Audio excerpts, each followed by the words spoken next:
If there's any individual comments, we'll be getting to those at the end. If anyone has anything they want to say right now, I mean, we can listen to that as well. But otherwise, I'm just going to get into this presentation. If we have, like I said, questions that come up, by all means, we can get those answered. And with regards to the next meeting, the Planning Commission will be meeting in September. At that meeting, we will be able to have the consultant present to be able to answer some of the finer technical details regarding specifically issues of the areas around Elm Street District and some of the other supplemental questions and the determinations that went into those decisions from a staff perspective.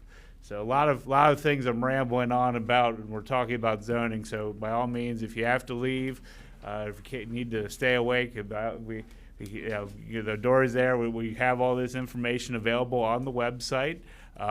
The PowerPoint presentation is in a PDF format. If anyone needs a copy of it tonight, by all means, get with me afterwards, and we'll be able to either print you off a copy tonight or email one to you. With regards to the sequence, we're going to be talking about zoning districts, the general overview of the districts, the land uses, and the zoning map.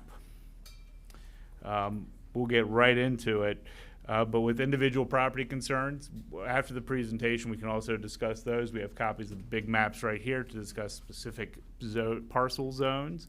I will say these are not finalized maps. We are taking into consideration, we'll be discussing with the consultant some of the changes that have already been brought to our attention. We just do not have the data present to be able to manipulate the mapping at this time. That should be something that we have prior to the September 16th meeting.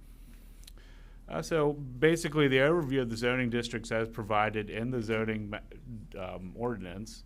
We have our residential districts, our mixed-use districts, which convey some certain commercial activities, and the special districts, which convey the civic, institutional, industrial land uses.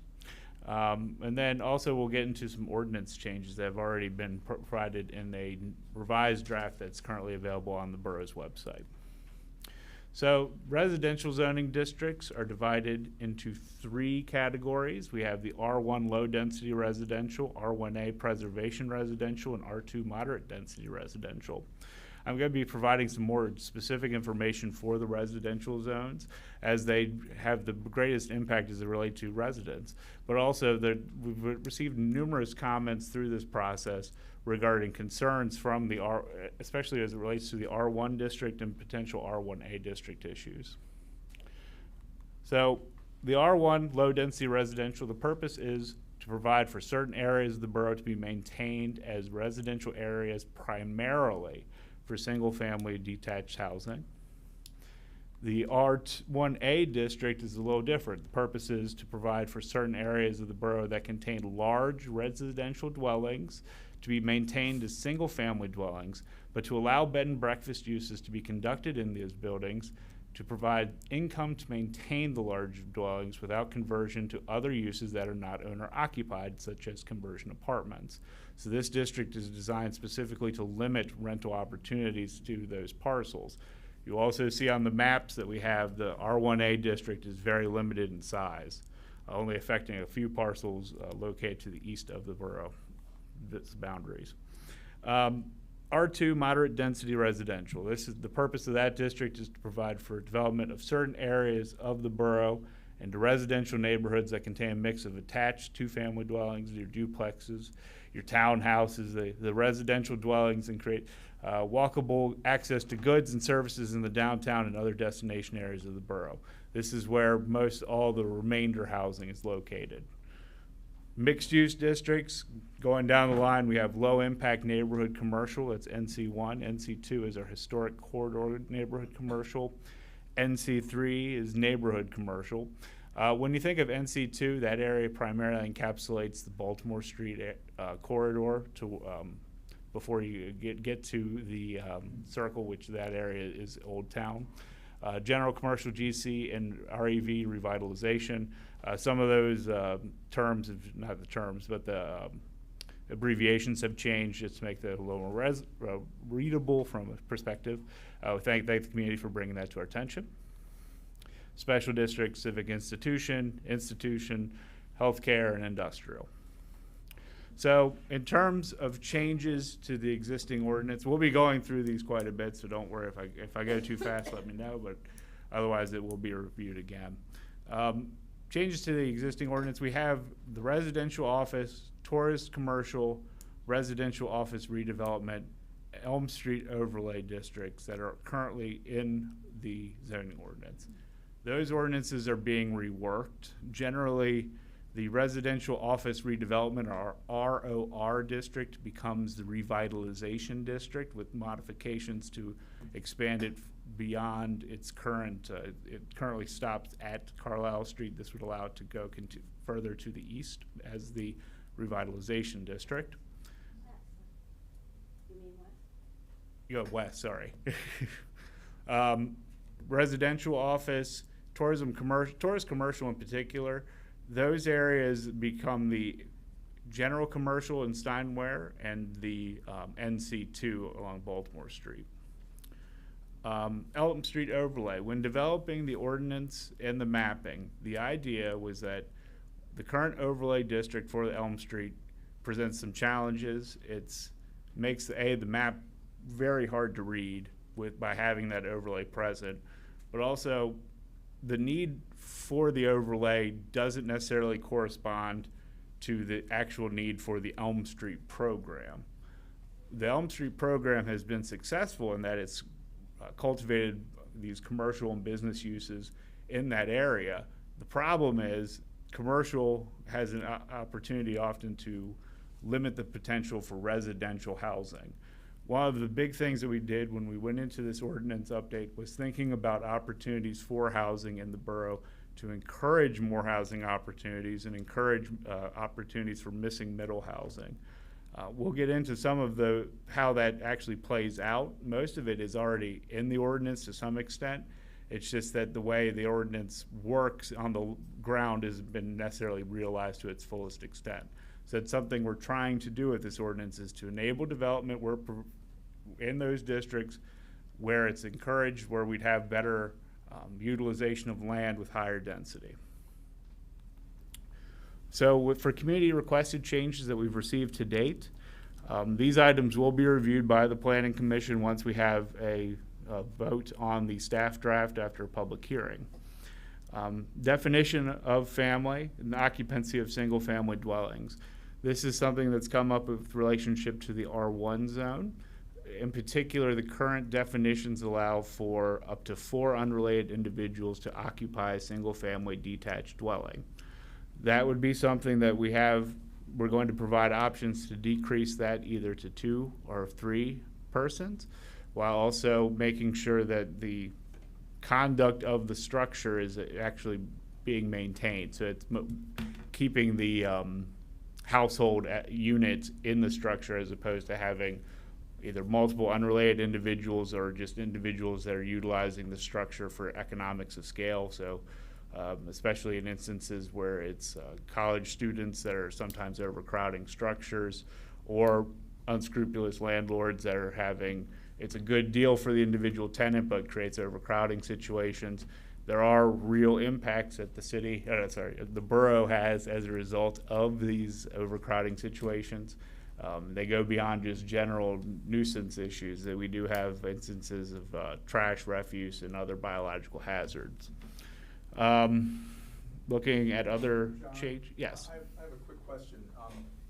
You mentioned earlier about the consultant. Yes. And, as we go through all of these suggestions from us novices, is the consultant going to wade in? Because hopefully the consultant has a much broader picture of what goes on in communities in Pennsylvania, and might suggest, like, accessory dwelling units. I'm just picking on that for a second. There may be some other ideas that are out there that seem to be successful. The same thing could go for definition of a family or changes to the land use table, whatever. Yeah. So, that's a resource that we're paying for, right? And that'll be prior to the September meeting. We'll have an opportunity to present the dialogue that's gone into these comments and requested changes to the consultant to provide options to the Planning Commission. So then he or she will opine to the planning commission or give ideas Yeah.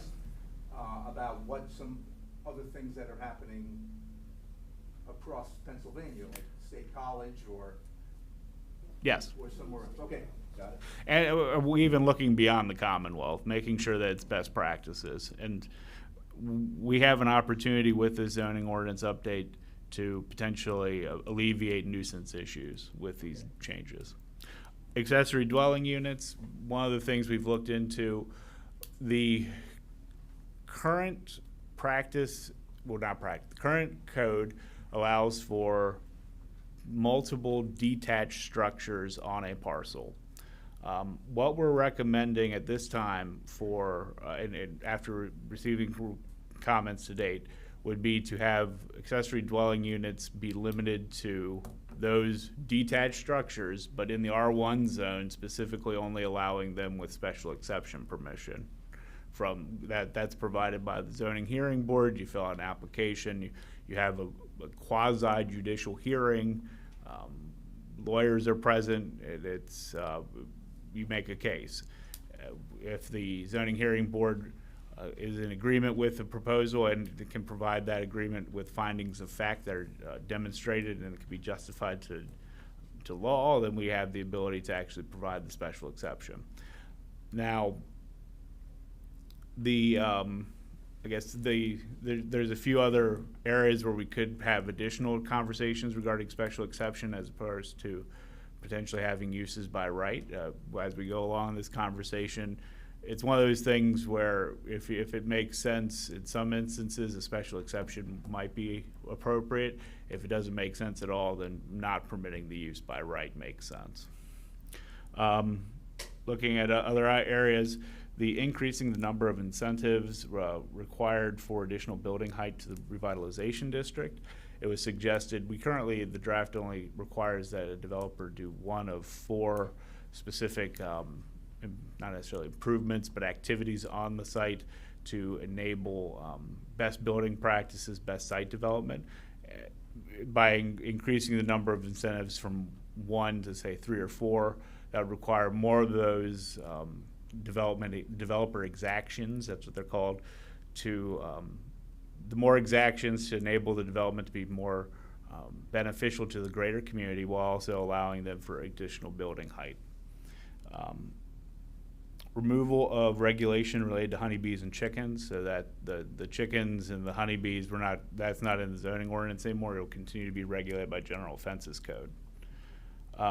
Changes to the land use table. We've had additional conversations regarding specific land uses in specific districts. We had plenty of comments at the July meeting from that, and that has gone into the updated draft.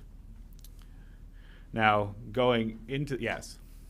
Just to clarify, what you said you're taking out the honeybees and chickens. Yep. So where is it going to be regulated? Could you explain to the group what that means? So it's not going to be something that's regulated as a land use. It's going to be it would be any police power regulation that's currently it's not permitted in the borough, so that would remain, and that at this time would not be considered for change. There's an ordinance. Yeah. So that would it would require specific ordinance related to chickens and other urban agricultural activities. Hey, John? Yes. It was my understanding there were a lot of objections to the height, period. Is that not going to be reviewed by the planning commission? Well, we received objections to it, but compared to the other objections, that's what we didn't necessarily recommend a lower height at this time, staff. If it's something that, we also had suggestions regarding the use of floors as opposed to height. This is something that we can specifically outline with the consultant, so I'll put that on the list as well. John, how would the community best express its concerns about the height? With a letter signed by, a lot of people, and there are people here tonight that are all concerned about the height. And we felt that there was a lot of feedback at the last meeting where we were all writing our concerns down. I thought you said at the last planning commission meeting that there were quite a few comments about the height. There were. That's why staff specifically took that to be the additional exactions, the increasing the number of incentives. What? I think everyone would like it eliminated. Yeah, Yes. yeah. Yes, all together, everywhere. We understand the station project is a special case and needs to be dealt with separately, but anywhere else in the borough, right now, I would like to say I object to it everywhere. Absolutely. So do I. Hear, hear. Yes. So, I mean, this would be something that we could include with a proposal to the planning commission. It would not be the staff's proposal. When, in looking at the ordinance as it's currently written, it's a very small number. It's what, less than 4 acres that would be eligible to have structures taller than the 48 feet up to 72 feet. I understand I'm not going to win any approvals tonight, but it's something that will be taken into account by the planning commission and by the borough council. But we can present it to the planning commission for this stage of review. It's also not the way that the extensions are, and special exceptions are drafted into the proposed rezoning ordinance are very unclear. There are some internal inconsistencies in some of the very tiny print. And we can give you all of that in writing, but I think, one of the things we'd like to accomplish tonight is to know what is the best way to express our concerns so they are heard by everyone in the staff. Well, so yeah, any request we receive in writing, we're sending it. We compiled all the ones at the previous meeting, sent the actual hard copies and me typing, coding it all out. So that information was shared with the planning commission. After this meeting, if there are specific items that are still outstanding, if you will provide those in a written format, we can provide it very simple to planning commission members, and then also to the consultant as well, just to get their input for the next meeting. I actually have it right here. Under districts, revitalization, it says 48 feet maximum unless extended height building use is approved under Article 3. By the way, there isn't an article in the entire ordinance, but they keep talking about article. There isn't one. There's sections, there's paragraphs, but there's no article. And then under uses, it says extended height building. And over here they have an R that is permitted by right. So it's not, it's a special exception. And then it says only applicable to any R zoned parcel located east of Carlisle Street. Shouldn't that be west? No, it's for the properties specifically around the Gettysburg Station project. So it's not the Agway building or any of that that's No. revitalization? It is, but it's not included with the increased height. I want to say something. Yeah. Very Charles, unclear. so I'm Charles Strauss, Chair of the Planning Commission, but here just as a listener to what's happening. Those who've attended Planning Commission meetings know that we are moving methodically, I believe, through this, and we haven't gotten to revitalization yet. That's why, we're gonna hear the staff comments, and we right now take the staff comments to be the draft in front of us. Would you agree? That's sort of Yes. what staff is saying, the draft.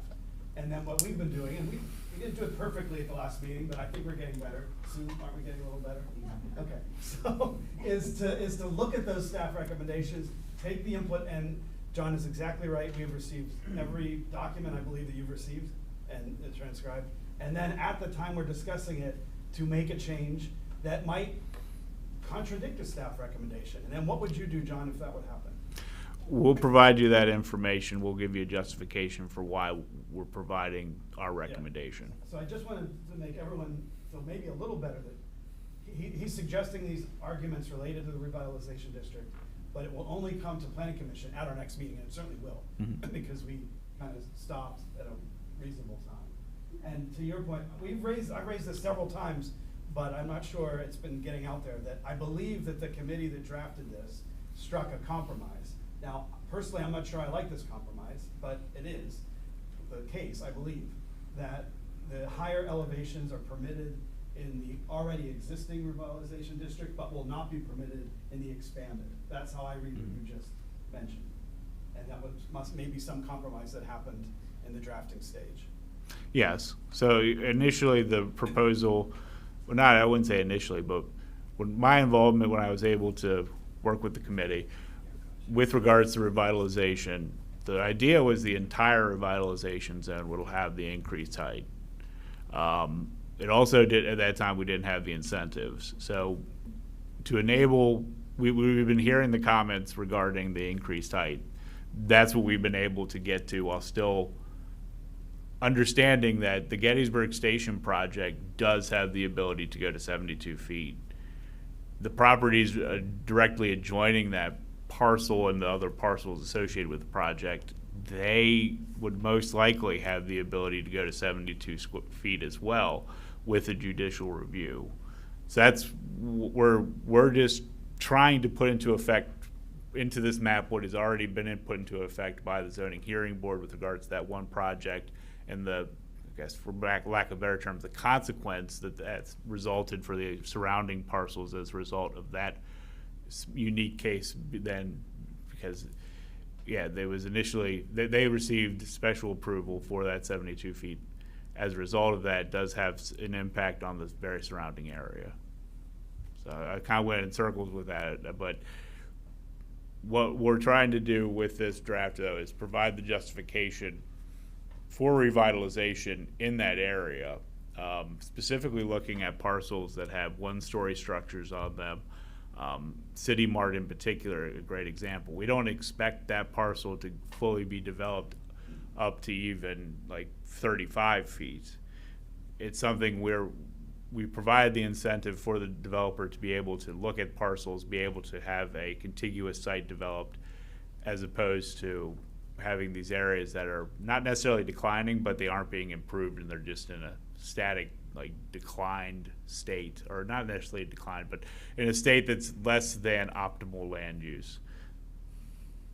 But one last thing I want to say to add that when we hit topics related to zoning districts and uses that we felt we weren't prepared, I'm talking about planning, it seemed that we weren't prepared to make a recommendation on. We needed more information. We just paused and put an asterisk next to it, and then we are going to ask these questions of the consultant. Because there are many questions, to Mike's point, that we have not, I believe, I'll just speak as an individual planning commission member, that I am not convinced about the argument that is being put into some of these changes, and we really want to hear what the consultant has to say, and this is our, well, let's be honest, this is our first chance as a planning commission to do that. Thank you. And we will do it instantly. I have the same question about changes to the land use. And I have set a prior open house, I have submitted written comments, I have talked to you at the farmer's market, and I haven't heard any discussion of this, and maybe it's further down the road on the land use in terms of some changes to the zoning map that are changing the use of the existing structures there. So what's the best way to get that information communicated and make sure that gets fully discussed? Well, for regarding like specific parcel zoning? No, not specific parcels, but for instance, the changes to Old Town. I'm particularly concerned about the area that's being changed from general commercial to industrial, and how close that is to housing and some of the fallouts around Yeah. that. Those are two areas that I'm most familiar with. There may be others, but. And that specific site is something we will be discussing, not that site, but like the industrial zoning district as it relates to the change. One of the reasons the industrial district is larger, when developing the zoning map, we looked at that rail asset And that's one of the ideas, was that we'd have the potential for increased industrial development. We've heard from the community that that's not the best practice or plan for that area. It's something we'll be discussing with the consultant on, either having it go to some form of mixed use as opposed to industrial for some of those parcels, especially those that are currently not utilized as industrial. Yeah, I think if you look at the fact that the borough is only at 1.7 miles square, and if you look at the example in Ohio where they had the rail derailment of 38 cars with the same kind of substances that come over our rails, and it affected people a mile away. That's half of the borough. And I don't hear anybody talking about that. One of the reasons, on the flip side to that, that rail car represents many fewer trucks.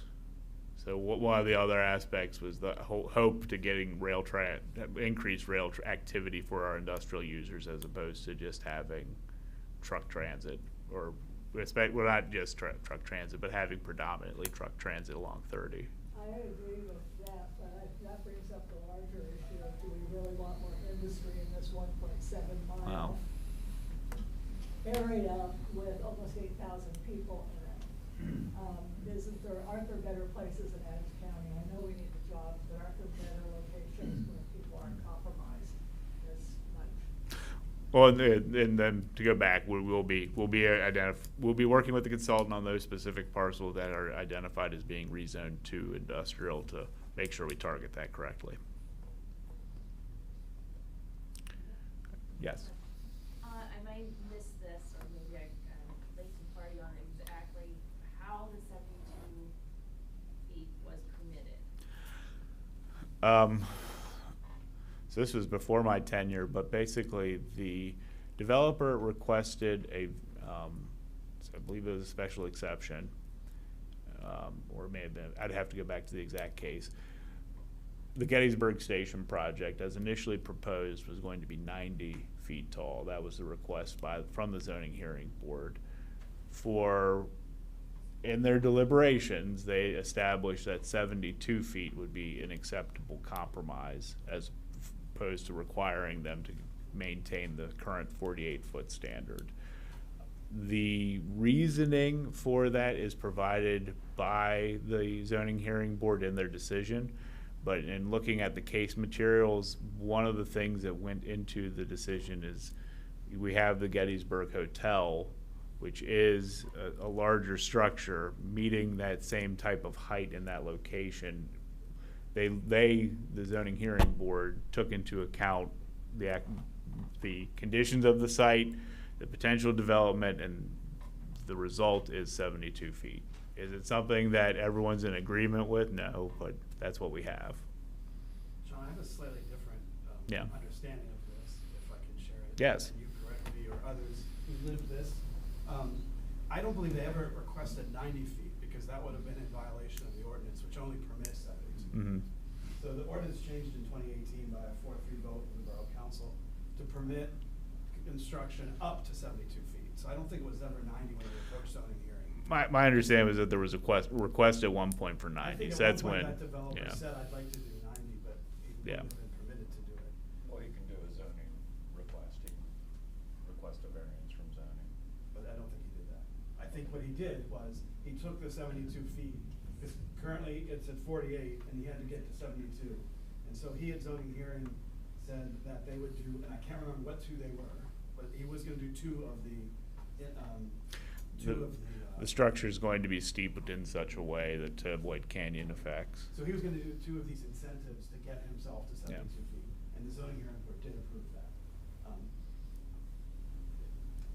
There are many of us who don't think that ordinance should have been passed, but it was passed, and the zoning hearing board interpreted it. Now, there's another question out there, and I'll stop after this, which is the plan that he presented has changed over time. We just heard the proposal be different from what was initially shared with the zoning hearing board. So I think there's an open question whether the zoning hearing board should have to revisit that, but someone has to start that effort.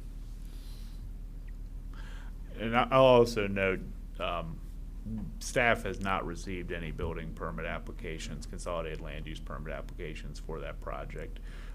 The most recent meeting with the developer was at the Historic Architecture Review Board. It was still in a concept phase. The idea was to be, my understanding was to get funding later this year after credit markets. The idea is that when credit becomes a little bit looser, they'll be able to take financing out to make this project work. But until that time, we have an idea of what it may look like, but we don't have a formal plan. And John, to your point about the hotel, which I know this developer likes to supply us with a lot of information about the hotel and how tall it is. This is the Gettysburg Design Guide. The large size of the latter addition to the hotel was determined appropriate for this building because of its location. Historically, in some urban areas, larger structures are often erected on corner lots that are typically erected elsewhere. Impact home-based businesses and temporary outdoor events. Regarding the R1, additional low-density residential land uses are, with special exception, are dwelling, multifamily conversion. That has been included with special exception in the R1 to allow for those larger structures that may otherwise be at risk for demolition to be converted into multifamily housing. That does not necessarily mean that it's going to be the best fit everywhere, thus the special exception process requiring that there be a review of each pertinent detail regarding the individual application. And John, it would not be allowed in R1A? Yes, I believe those are allowed in R1A. I'd have to go check the book real quick on that.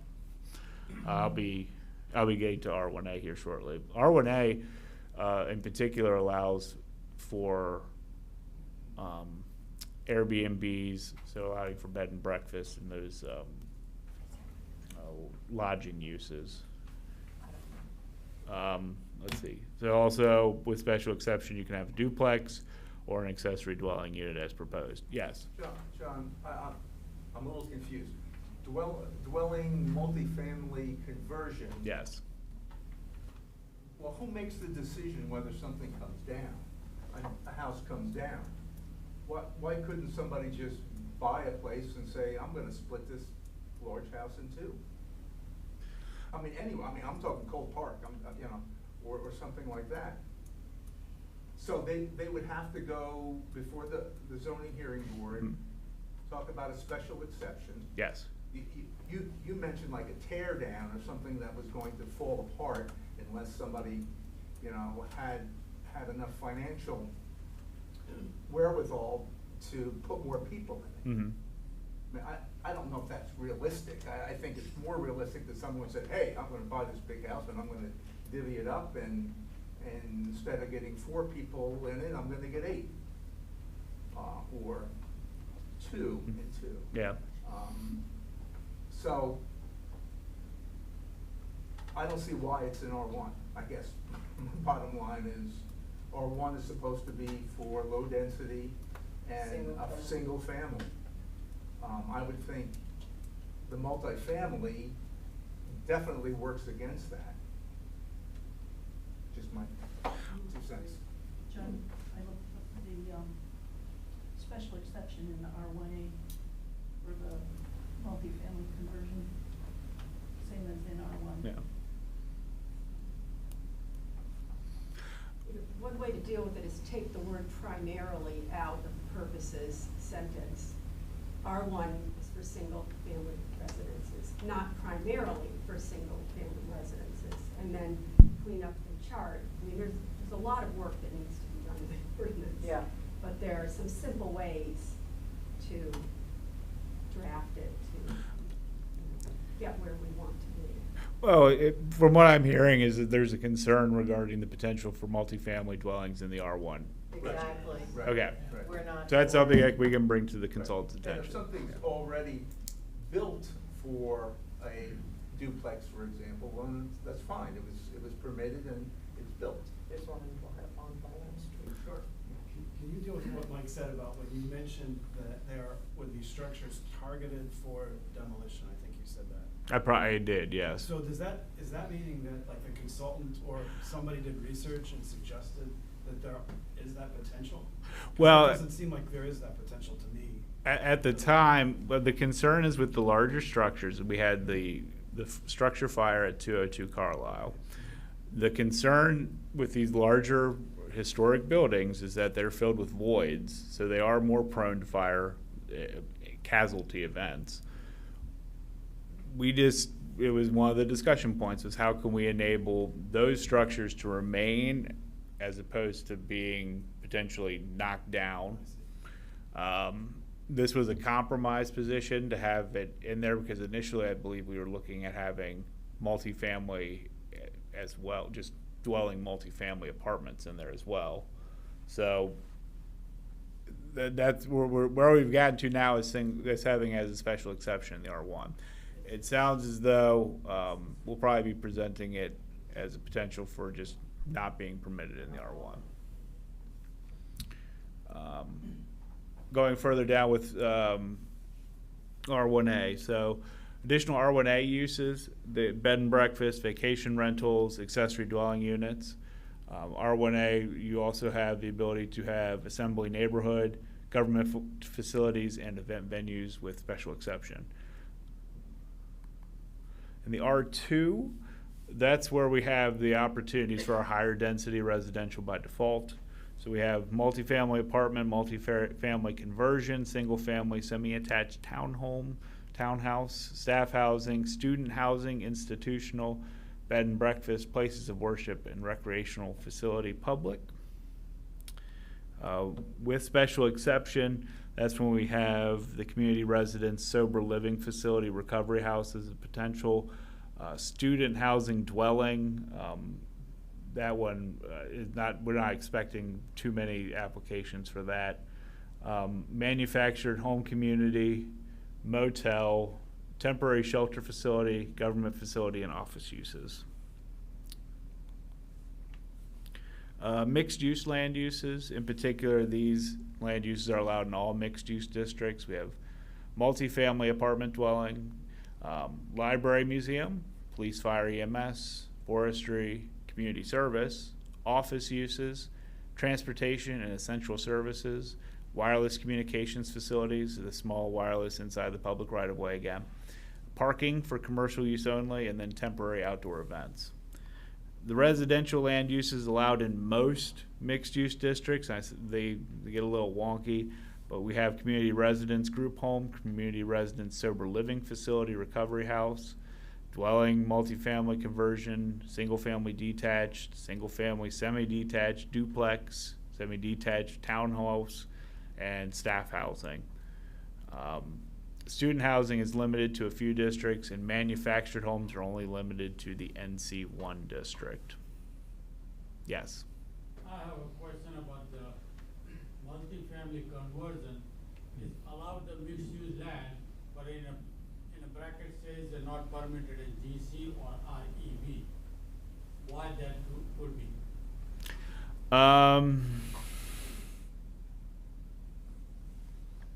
Because if I go around the United States, all multifamily apartment buildings, Yeah. in a commercial district, that's why it's a lot easy to have a commercial district, have an employee nearby, and they don't have to travel. When we doing this, we keeping anything in our mind, how we gonna do with environmental thing with it? Because if you put it in somewhere in a corner, they have to travel to the workplace. Versus if they can live in a workplace and they can walk to them. That's the difference. If you go in Germantown, Maryland, or everybody have a mixed use in a general commercial, because if you have a general commercial nothing, the night it will be very terrible sometimes, because there is no one there. And it will be more prostitutes and all those going on. So you should allow some of those things into the general commercial, that way they'll stay live and active during any time of the day.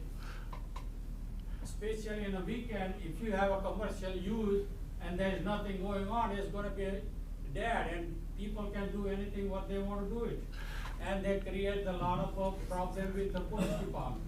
So in the general commercial, the multifamily apartment dwelling has been added as a permitted use. Whoops, I don't know what's going on there.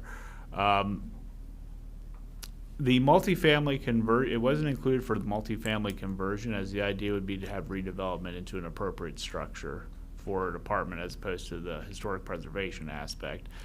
When looking at the general commercial area, it is pretty limited, but it's something, I mean, we can present that as well to the consultant and the planning commission to have increased dwelling opportunities in the general commercial. Staff would not recommend, however, the detached single-family dwelling or duplex be permitted in general commercial. That's generally not something that is, you don't necessarily want single-family homes in your commercial area because that creates tension. The whole idea for commercial activities to have better, more optimal uses for land.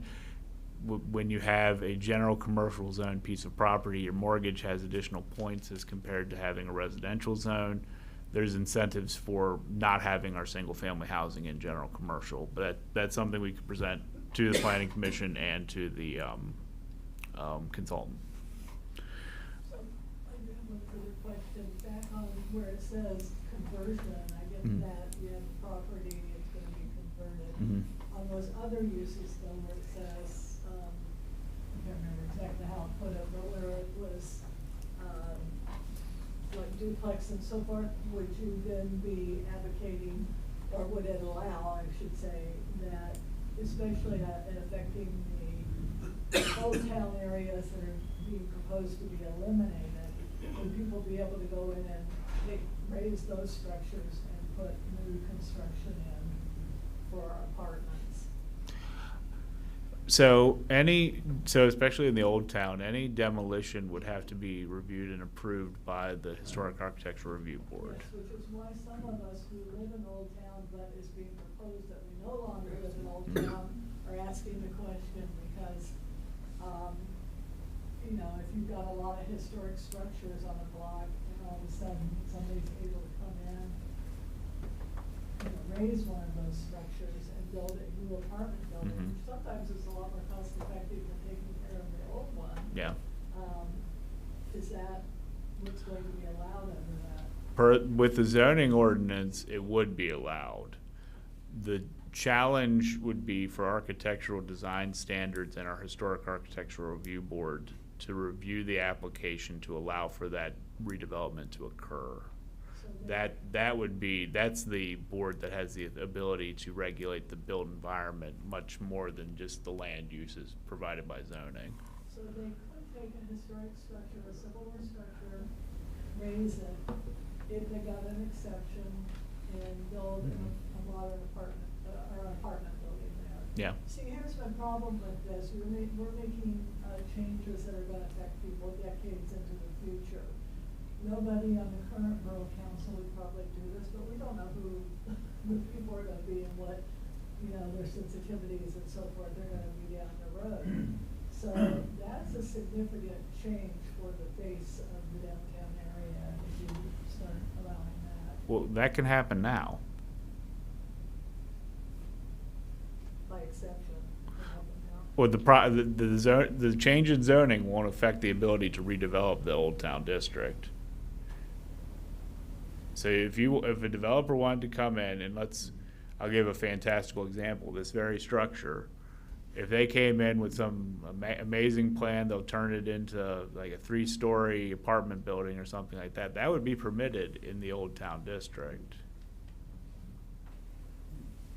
It's just, we would have to rely upon the expertise of our Historic Architectural Review Board to say, that's not a good idea. If it isn't a good idea, if somehow they're preserving the structure, the integrity of the site and everything, and it makes sense, then maybe it is a good idea. But those types of theoreticals aren't handled with zoning. It's just that's your architectural design standards provided by the HARB. Which is precisely why some of us are concerned about the changing of the old town and why that's gonna open the door for that to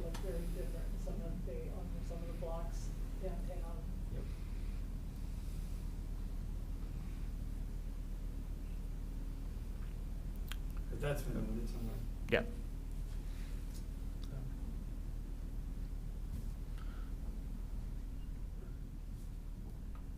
And we're recording this meeting on our system. I believe community media is here as well. Hey, John, if I can speak up, from a tourism standpoint, I'm Destination Gettysburg, as you know, but, you know, one of the real attractions of Gettysburg as a destination is its authenticity, and people come here and again because they appreciate the historic nature of the town, and I don't begin to understand all of these, you know, changes being proposed or new ordinances, but anything that, you know, allows that to be changed and modernized. I mean, we need development, every area does, but it really should be done carefully with a mind to preserving as much of the authenticity and the character of especially the borough as possible.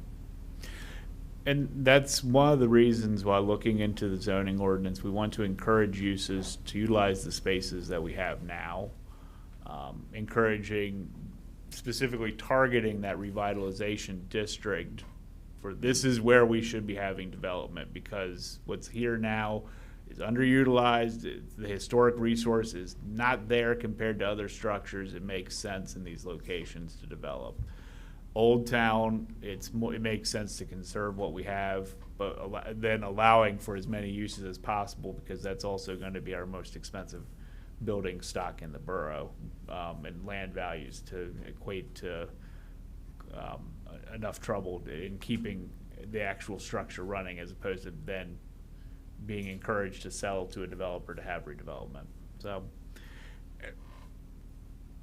a lot goes into this. Unfortunately, with zoning, though, it only is affecting the land use. So to think of the activities that are going on inside the structure. As a profession, the planning profession is moving away from having just general zoning. We are trying to get more to what's called form-based code. The borough has design guidelines in place for external development or external improvements to structures in the borough's historic district. Those areas on the mapping that we have hashing around most of our commercial areas, all the downtown.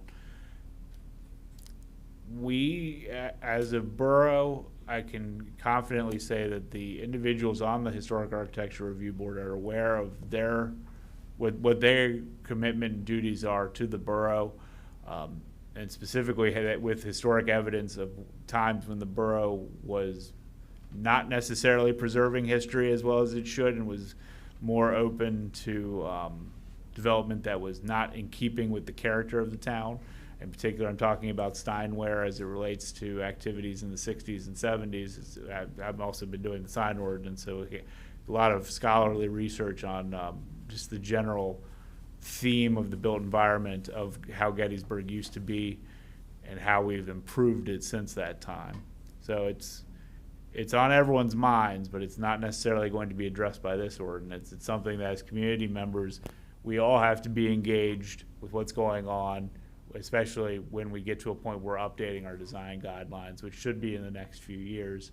And at that point, we'll have a very robust discussion about how the built environment, what best practices that we are incorporating today, what best practices we could incorporate that are from other communities, but then also then looking at those built form-based code elements to ensure that the design of the blocks around the Old Town District, the blocks up York, block going up 30, Steinware, everywhere, all of our core areas, the connector roads are being addressed correctly.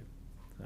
Well, not to find a point on it, but I just want to say all the things that you just said are the concerns about the shrinking of Old Town, because those buildings no longer will fall under harm.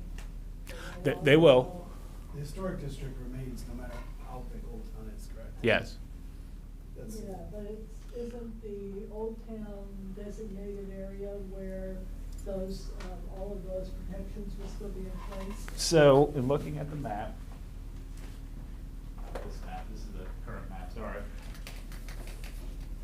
All these areas that are within this dashed line, this is the current delineation of the historic district. Hey, John, could you put that up on the table? Actually, what I can do is I'll put it up on the screen. That's even better.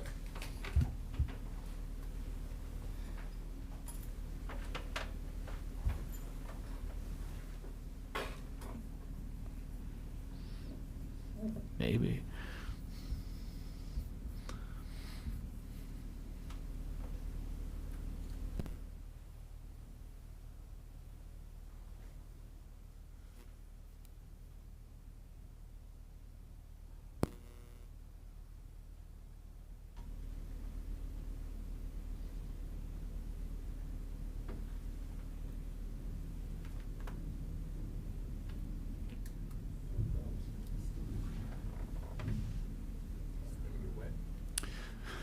So I'm just going to slowly scroll down, but as you can see, the historic district, that makes no sense.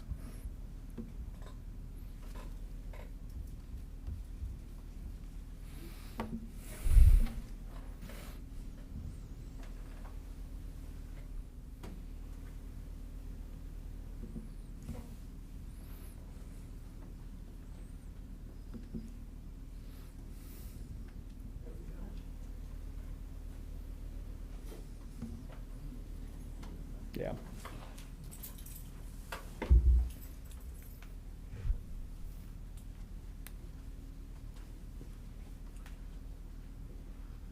This area delineated by the dashed line is the historic district boundary. That will not change at all in this ordinance. The changes of zoning that are of most consequence, we do have the old town will be going smaller. The Elm Street area that's right here, that will be reconfigured to allow for the uses in the R2 moderate density residential, the yellow, and the low impact neighborhood commercial, NC1, the pink. Those uses are being proposed to be, those districts are being proposed in the area of the Elm Street Overlay as they allow for commercial opportunities in the areas of the Elm Street that have most commercial activity currently happening, and maintaining those residential areas that currently exist in the R2 zone. Corridors, we have Chambersburg, York, Steinware. Steinware was traditionally tourism commercial. It's now going to be general commercial. The impact to the built environment will be the potential for more auto-oriented based commercial activities. In this location, the most you have a number of hotels, motels. There are some chain restaurants and whatnot. They have an auto focus. Unfortunately, it is something that the borough does have to account for, the individuals that are bringing their cars. However, when we go further north towards the circle, we do have access to the parking structure, additional parking facilities along the street, which we can then accommodate increased uses, increased density. These neighborhood commercial NC3 areas, they allow for a mix.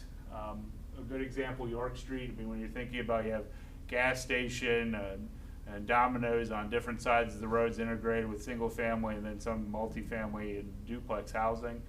That's what's going to be allowed there. It's not necessarily going to be a substantial change. Now, we do understand the concern, as I noted earlier, with this industrial area. So that's what we'll be investigating that with the consultants, either go change it to a general commercial NC1 or keep some properties industrial as warranted. The other big change then, Baltimore Street, that's the RO district now. We're proposing its own unique historic corridor neighborhood commercial. That that district allows for some additional commercial opportunities that are currently provided.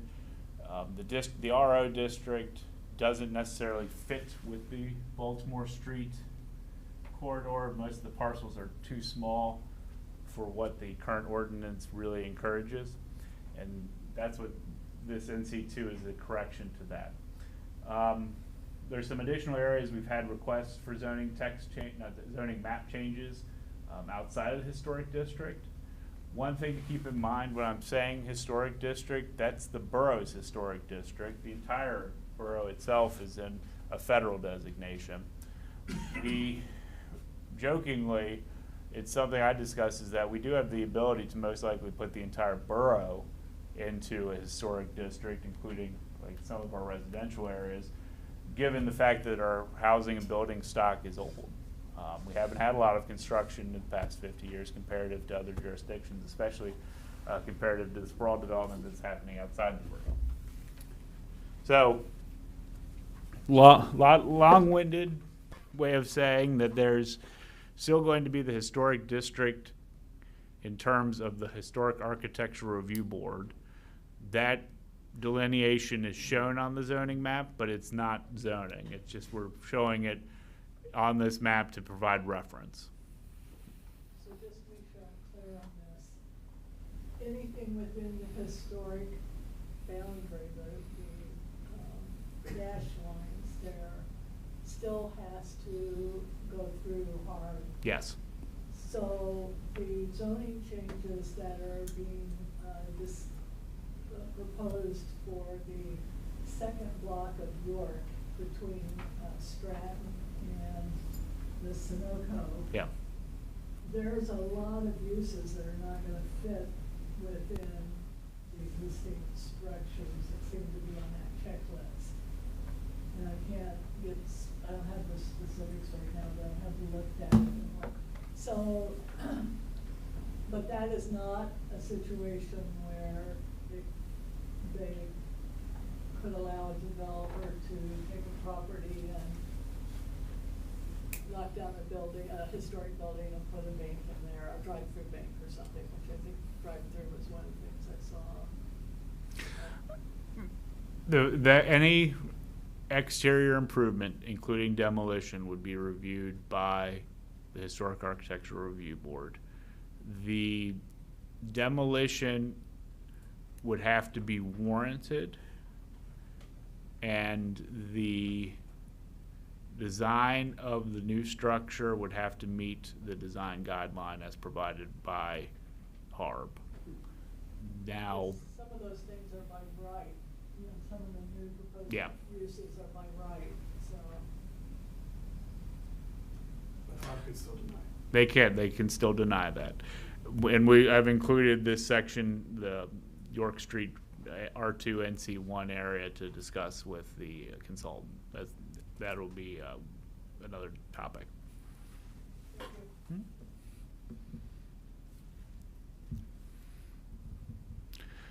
Okay, getting near the end. With regards to special district land uses, we have civic institution, institutional, INS, the healthcare, HC, and industrial. The unique thing with the industrial district, we incorporate all of, with the exception, I think, like one use that's allowed in a general commercial. All of the industrial is limited to that industrial area, so it is a very robust district. In looking at the wireless communication facilities, you allowed to have the facilities on structures in the institutional, healthcare, and industrial district. With regards to other unique uses, you have parking structure is permitted in all the districts with special exception requirements in the civic institution. Other than that, though, these uses are relatively limited. The big changes, looking at the map, those areas that are civic institutional as opposed to INS. Civic institutional captures those outdoor areas, the parklands, cemeteries, such. Our educational facilities are shown as the blue areas. So this is the zoning map I have up online. I have a copy as well here.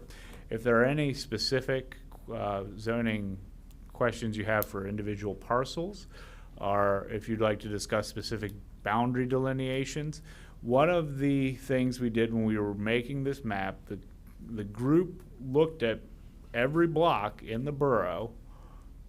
We looked at opportunities for those parcels that have the potential for redevelopment, looking at those parcels that it would be great if we could have a certain zoning district, but it just doesn't make sense. And sometimes, especially as it relates to mid-block crossings, It can be a little tricky to justify where a zoning district ends and where another one begins.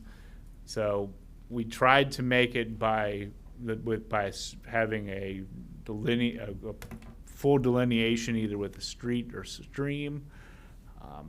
That happened, I believe, in all instances. We did have an instance where we almost had a parcel that had multiple zonings, districts. We didn't go with that. There are no instances of spot zoning where we have just an individual island effect with a parcel. There are some near the periphery that they're larger parcels, so we do not consider those spot zoning. And then there, of course, we have received notification regarding changes to the map as some of those parcels, especially the ones that are owned either by the Park Service or are planned to go to the Park Service, making sure that they're properly identified as civic institution as opposed to other land uses. Other than that, this concludes all the information I have for this evening. The next meeting is in September, a regularly scheduled Planning Commission meeting. We will be going over the R2 district and the NC1 district. So these areas that are of interest with the community. And also then going into the specifics regarding the revitalization zone, the ideas behind that, and then the comments that we've received tonight. Yes? I don't want to put you on the spot tonight, but maybe this is a question that has come up before that could be answered maybe at the next meeting. Is there's been a lot of discussion about needing increased housing in the borough, and as was just stated tonight, the borough is 1.7 square miles with 8,000 population. When you look at the density in the United States, Washington, D.C. has the highest square mile radius of population density, which is close to 11,000 people in a square mile. So our density doesn't seem to be that low, I guess I would say, in comparison nationally. So it's been talked about that we need more housing. Like, how much is that? Where is that number coming from in what we have already? I would just, I've heard numbers thrown out like we need 600 more housing units. Like, where is that information coming from? And you don't have to answer it tonight, but it would be nice to know how that is factoring into the rezoning. So we've noted, I think, multiple times during this process regarding the 500 to 600 individuals. That information's coming from the comprehensive plan showing future population projections for the borough. That's not a guarantee, that's just what the plan was asking for. The Census Bureau, their data has us going the other direction, declining population. And it's one of those things where the direction nationally is it's understood that we need more housing opportunities for Americans. It's also recognized that, yes, we do have really great density here. That's a plus for housing. Having good density allows us to have some form of bus service, allows us to have a robust pedestrian infrastructure. So it makes sense from the region to have housing here as we limit sprawl opportunities in other areas. That's to say, especially for individuals that own housing or reside in the borough. I mean, it's a good thing. I can understand where you might be concerned it might be too much of a good thing, and especially with potential for overcrowding, increased congestion, increased automobile traffic, all the negatives that come along with housing. That's really why we're trying to encourage it into these more dense units as opposed to single-family sprawl opportunities, which the housing market as it is now, what we're seeing is development of single-family housing. You have your townhouses, your Dan Ryan builders, DRB type of construction that's not necessarily going to be something that the borough could ever have given the area constraints and the way that they look for land. But that's pretty much the main focus of housing investment right now, because it's just so expensive to build an apartment building. It's very limiting for an individual property owner to build an accessory dwelling unit, let alone having multiple accessory dwelling units. So overall, we have these natural challenges. We're trying to meet what the comprehensive plan has forecasted so that we're in a better position to at least have increasing numbers as opposed to a declining population metric, which, yeah, that's the logic that went into making the ordinance and the mapping. Because, yeah, our direction was more housing opportunities as opposed to commercial opportunities when there's that tension. I'd like to see that data in the future meeting too, because the latest data that I could find through the Census Bureau showed that we had almost 300 vacancies within the borough. And I don't know what what the nature of those vacancies are, what sizes and so forth, but I know that the at-home folks that have been working on this issue, it really is about not even affordable housing, but low-income housing, which isn't the kind of building that is happening. I was happy to see that there was some requirement to have some affordable or low-income housing for every 10 units, I think, in one of the documents. But if that's really what we need, and yet we have vacancies on the higher end, maybe somebody, wants to look at that. Yes. Just a comment then a question. I think in general, I think the housing market is speaking right now, and they're saying, we're not building in Gettysburg except for the Ready property. They're building in Cumberland Township, they're building in Strabane Township. So I think a lot of the need in this area is outside, the housing is being built outside the borough. That's pretty obvious to me. I'm not saying we don't need more in town, but I think we're limited, just like we're limited by the Park Service. Constraining, any potential growth. So that's just a comment. The other thing is, can you go back to this group home thing? Is there a number of people? I'm not against group homes, but a group home with 15 people in an R1 is not good. Well, so what we would do then, that would be a UCC code review, because it would most likely, the review we'd be giving it would be to a family standard, but they would have to have actual livable area for the individuals. It's when we are talking about individuals that are a protected class, we are very limited on how we could necessarily treat the activity. And per the guidance from the Commonwealth, we have to treat residential group homes as any other family unit. So, but isn't there it's an artificial family unit. So is there a number? It would be case by case. Up over on Borough Street and said, we'd like to make this a group home, and it's a 3-bedroom house. Can they put 12 people in there? If they redeveloped it in such a way that they could put 12 people, that wouldn't be unheard of. What do you mean by redeveloped it? So making sure that you still have to have facilities per the residential codes for your sanitary facilities, so your bathrooms, your cooking facilities.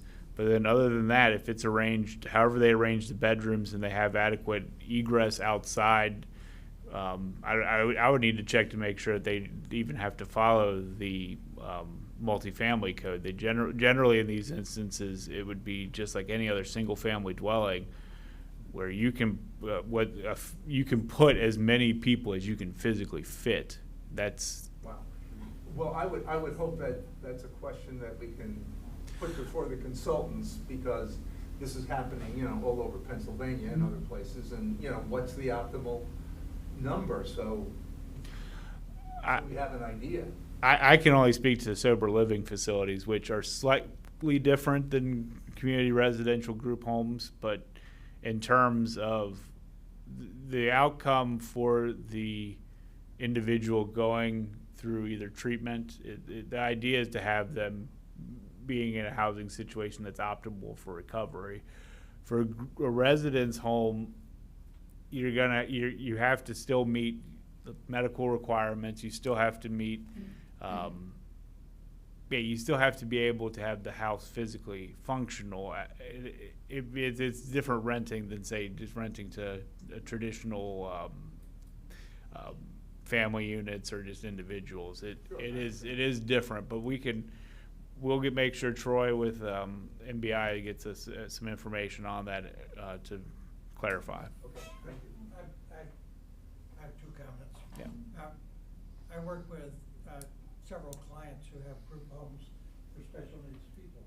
And the norm there is 3 or 4 people in a home with a resident supervisor. So And 5 that people. resident supervisor has the responsibility for making sure that it follows the rules of a normal family structure. And I think that would probably be pretty standard for That sounds the way reasonable. that group homes are put together. And 5 people, that would yeah. probably meet our criteria. The other question I have has to do with 4 unrelated people in a single family dwelling. Does the single family, the owners of the building, have to live there? No. So I could buy a house down the street, and I could own the house, and I could invite 4 unrelated people, unrelated to me or to one another, to live in that house. Correct. In R1, right? Is that correct? Yes. That's correct. I guess I would raise the question about how does that qualify as a single family dwelling? It doesn't. Well, it qualifies in such that it's no more than 4 unrelated people, so that's, per our definition, that's a family.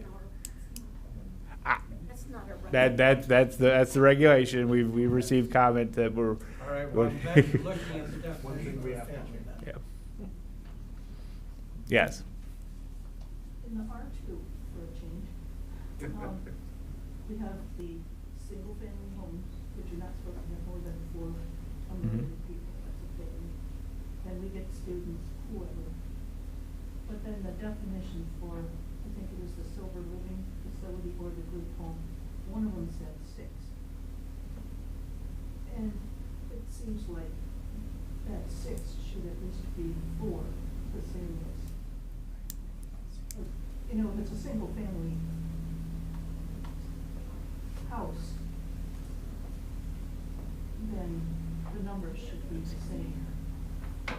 I will check with the consultant on that one as well, just to see if there was a unique aspect that we had to pay attention to have at that number.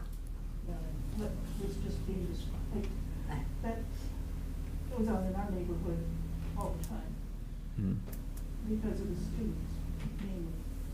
And there's maybe 4 that signed the lease, but there's way more than that for the landlord thinks because he has 6 bedrooms, he can have 6 people in there, so it is a problem, especially this past weekend when everybody came back.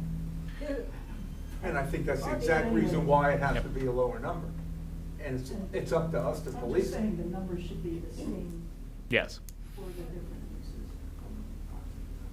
Yes. I would second the question and the comment about the density of single-family homes.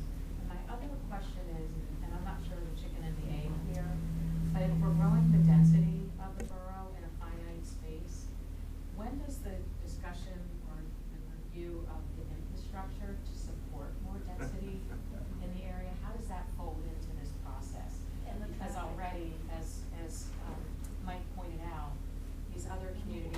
outside the borough are using the borough facilities, the hospital, the police, the fire, and the roads.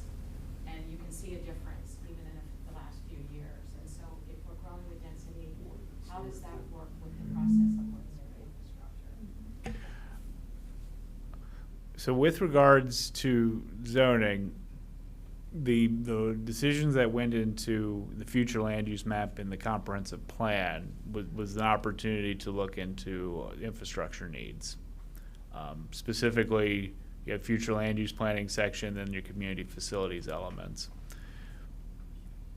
We typically, an individual project is going to be responsible for ensuring that they are able to provide their own adequate public facilities as either required by our codes for subdivision and land development, so like making sure they have sidewalks and things like that, making sure they have adequate sanitary sewer, storm sewer, water connections, all the utility needs.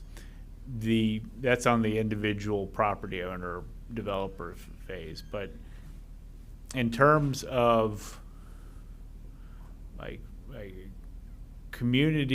gross community needs, so to speak, that would be at the comprehensive planning stage, which we're 5 years into the plan now. We'll be reevaluating the plan in 5 years. That would be something where we can definitely look into it. One of the things we are mindful of, though, a residential land use, it's going to have costs to community. Their costs of community services are generally heavily skewed towards students, making sure you have school facilities. That's the real challenge, because our general commercial, while it's clearly beneficial, when it's drawing people into the borough, that's going to have impacts as well that we're not necessarily taking into account, if it makes sense. So as it relates to this process, we utilized what was previously planned. If it needs to be reevaluated at a future comprehensive plan, then that we would have an opportunity to do that. Is the comprehensive plan on the borough website? Yes. So I would encourage everyone in the room to take a look at that plan from 2019. It does have a whole section on utilities. Okay.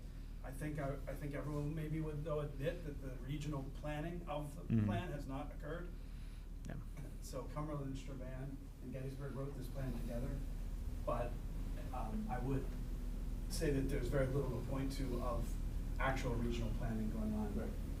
To use, so, but everyone should read the plan, because some of the things I believe, and you affirmed it, that have appeared in our zoning ordinance are taking their cue from here. Yeah.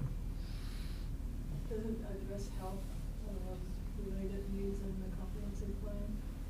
I mean, I can tell you from personal experience, I can't get into certain doctors anymore because they just are overwhelmed, and I was told it was because of new patients from a particular development.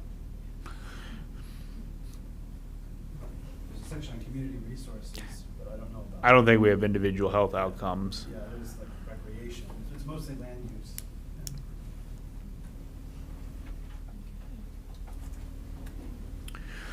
All right, so I encourage everyone to come to the next Planning Commission meeting.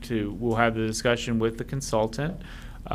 As it is right now, we have the rec park building. It's reserved. I'm getting direction from the president to move that we would have the meeting there. So we'll get that advertisement out tomorrow.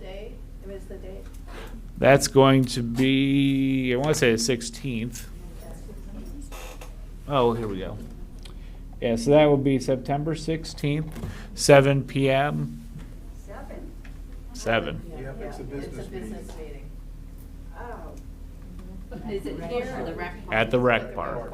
Rec park. September meeting, and they're gonna be discussing the NC1 district. We'll be talking about the R2 district, the NC1 district, and the comments we've had from tonight and any other outstanding comments that are presented at that meeting. Okay, so September 16th at the Yes, Okay, 7 o'clock. thank you. Thank you all, and I'll be here if anyone wants to discuss specific zoning map issues or parcel issues. Yeah, thank Yeah. you.